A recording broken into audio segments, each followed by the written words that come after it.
សួស្តីអ្នកទាំងអស់គ្នាថ្ងៃញ៉ាំសាឡាត់ទី3របស់ខ្ញុំបានចូលមកដល់ហើយប៉ុន្តែថ្ងៃនេះខ្ញុំរវល់ទៅស្ទួយត្រីខ្ញុំអត់បានថតដល់ពេលខ្ញុំញ៉ាំសាឡាត់ឲ្យអ្នកទាំងអស់គ្នាមើលប៉ុន្តែខ្ញុំចង់ប្រាប់អ្នកទាំងអស់គ្នាថានៅបាត់ដំបងមេឃសតុំឯងប៉ុន្តែពេលខ្ញុំទៅដល់កន្លែងអូសាដាទៅស្ទួយត្រីមេឃនឹងបាក់ថ្ងៃ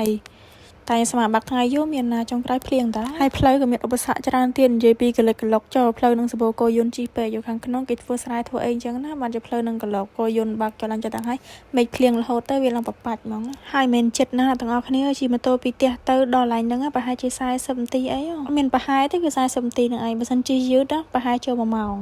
ចាពេលម្ដងហ្នឹងអត់បានស្ទួយទេឃើញផ្កាឈូកស្អាតពេកហ្នឹងក៏ធ្វើការថតផ្កាឈូកលេងអញ្ចឹងណាមិនឆ្ងល់តែអ្នកនរគ្នាថាមិនបានទៅឆ្ងាយមិនក៏មករស់ស្ទួយនៅចិត្តផ្ទះនៅបាត់ដំបងនៅអីចឹងចាំបាច់ជិះទៅចង្ងាយណាចង្ងាយណី1ម៉ោងអីចឹងណារឿងហ្នឹងគឺវាអញ្ចេះស្ដាប់ខ្ញុំនិយាយសិនព្រោះថានៅបាត់ដំបងខ្ញុំរកអស់ហើយអ្នកនរគ្នាអត់មានត្រីស្ទួយទេខ្ញុំនិយាយមែនក្លុកក្លៀតណាក៏ដោយរស់តិចតិចឯងអត់មាន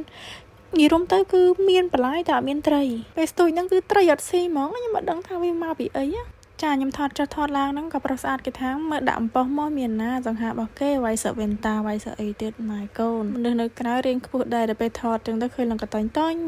ក្តីសុខណាសម្រាប់អ្នកស្ទួយត្រីដូចខ្ញុំអីចឹងណាមានពេលតនេយើងទៅស្ទួយត្រីលំហែខួរក្បាលលេងចឹងយើងកុំឲ្យគិតច្រើននៅផ្ទះគិតច្រើនពេកចឹងស្ដាច់បេះបោចចាស្ដាច់បេះបោចតែនេះឯងទៅដល់ណាក៏បេះបោចដែរបេះបោចតែរបស់ណាអត់ម្ចាស់ណារបស់ណាមានម្ចាស់ខ្ញុំមិនហ៊ានទៅបេះរបស់គេទេខ្លាចគេវាយហើយស្ដៅហ្នឹងបើសិននៅចុងខ្ពស់ពេកក៏ខ្ញុំមិនហ៊ានឡើងទៅបេះដែរដោយសារតែខ្ញុំខ្លាចខ្ពស់ដែរសំណាងល្អវាដុះនៅដើមទៀបប៉ុន្តែត្រួយឡើងខ្ចីដល់ពេលចឹងទៅខ្ញុំក៏ធ្វើការកាច់វាចឹងណាពេលកាច់ស្ដៅហ្នឹងខ្ញុំនឹកឃើញមុនគេគឺទឹកគ្រឿងនឹងឯងចូលចិត្តណាហើយពីមុនខ្ញុំមិនចេះហូបទេ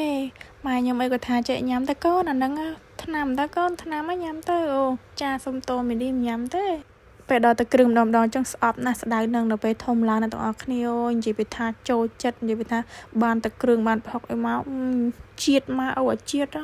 ងៃហ្នឹងស្ទួយបានត្រីដែរតែអត់បានថតដល់ពេលវត្តត្រីបានអីចឹងណាពួកអីកន្លែងទៅសបាយពេកចុះពេលខ្ញុំស្ទួយហ្នឹងដល់ពេលមានអីទៅខ្ញុំក្តៅពេកខ្ញុំក៏ឈប់ស្ទួយទៅខ្ញុំនឹកឃើញឲ្យខ្ញុំទៅខ្ញុំឡើងលើចុងឈើខ្ញុំក៏បានថត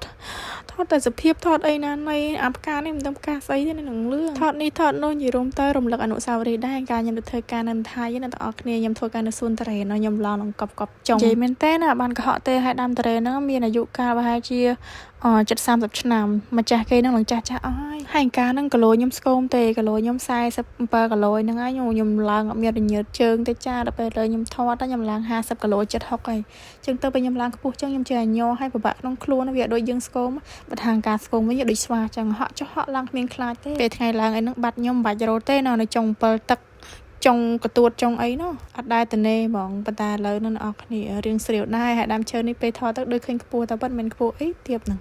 ហើយក៏បានធ្វើដំណើរចេញមកវិញហ្នឹងនិយាយរំទៅតាំងព្រឹកដល់ល្ងាចហ្នឹងបានមកវិញភាគច្រើនខ្ញុំមកវិញម៉ោង5ទៅម៉ោង6ហ្នឹងឯងពួកអីទ្រាំជិះមកដល់ផ្ទះវា6ជាងអីចឹងណាអ្នកនរគ្នាតែសភាពថ្ងៃលិចស្អាតដល់ហើយ